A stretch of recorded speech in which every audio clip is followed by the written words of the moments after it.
Le monde moderne a beaucoup à nous offrir. Du luxe sans précédent. Des plaisirs à pu finir. La vie demande qu'on travaille, oui, mais récompense notre travail comme jamais elle l'a fait auparavant. Presque tout le monde aujourd'hui a accès à des plaisirs auxquels même les rois ne pouvaient pas rêver il n'y a pas si longtemps. On peut voyager d'un bout à l'autre du monde en moins d'une journée. On peut déguster sur demande des saveurs qui viennent de n'importe où dans le monde, sans avoir à se priver parce que c'est cultivé trop loin ou parce que c'est hors saison. Mais tous ces bienfaits ne sont pas suffisants pour satisfaire l'âme. Il manque quelque chose pour nous satisfaire pleinement. On n'arrive pas à le comprendre certainement. Puis viennent les questions sur le sens de la vie. Est-ce que le plaisir est le but ultime de la vie? Ceux qui ont essayé ont conclu que non. Le plaisir est éphémère et vain. Alors là, le désespoir s'installe.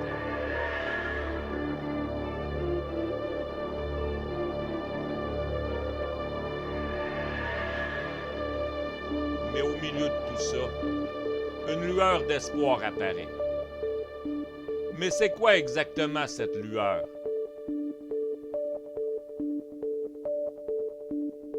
Quand on regarde de plus proche, ça devient plus clair.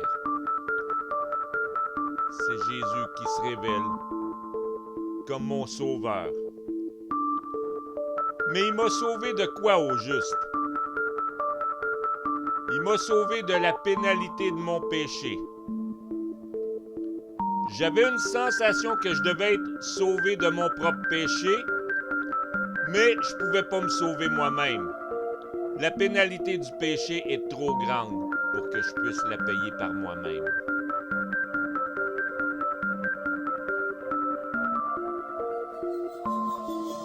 C'est Jésus, en mourant sur la croix, qui a pris la pénalité de mon péché.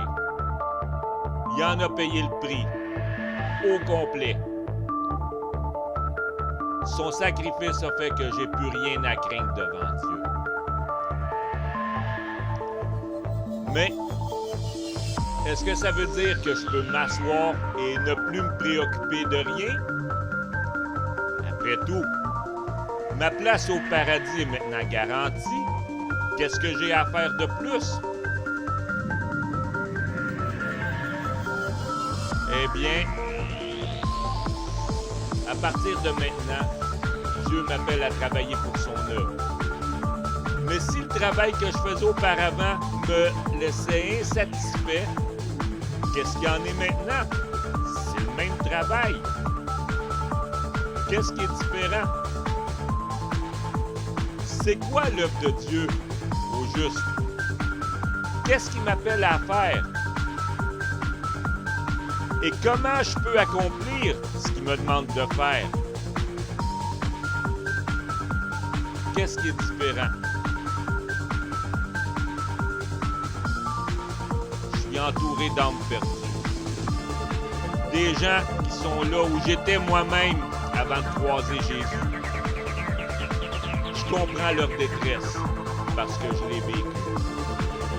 Mais je peux rien faire par moi-même. Tout ce que je peux faire, tout ce que Jésus me demande de faire, c'est montrer le chemin du salut. Et il me dit que c'est lui qui va s'occuper de tout le reste.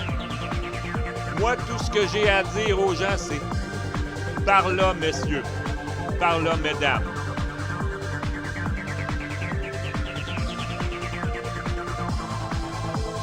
C'est seulement en faisant l'œuvre à laquelle Jésus m'appelle que je peux les relever, afin que eux aussi connaissent Jésus, comme moi je l'ai connu.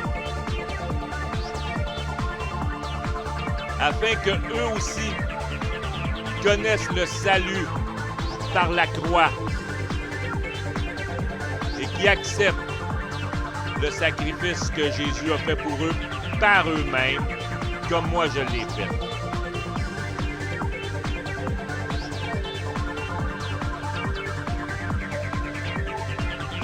Mais la promesse d'une vie éternelle, ça laisse bien du monde indifférent. Mais Dieu a quand même promis des bienfaits ici-bas à tous ceux qui accomplissent son œuvre. Et ces bienfaits sont accompagnés de persécutions. Je comprends que les persécutions sont un petit prix à payer. Je comprends ça. Ils sont rien comparés à la vie éternelle dans la présence de Dieu et à la vie éternelle dans toute la splendeur de la création de Dieu.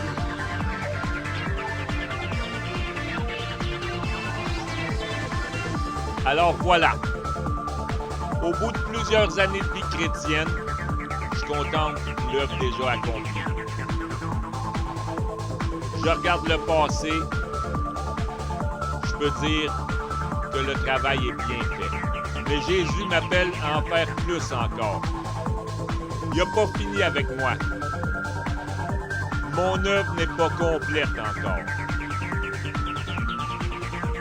Ma place dans le royaume de Dieu n'est pas prête encore pour me recevoir.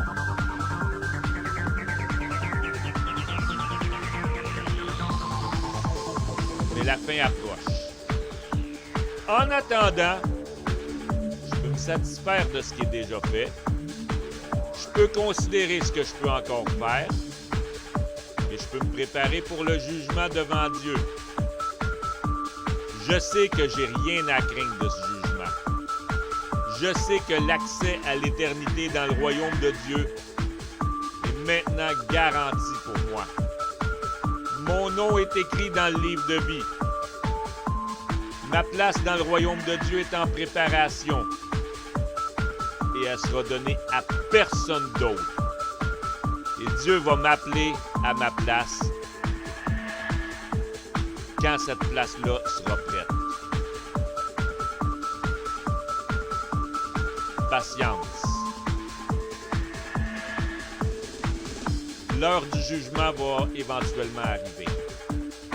Dieu m'appelle à vivre éternellement dans son royaume.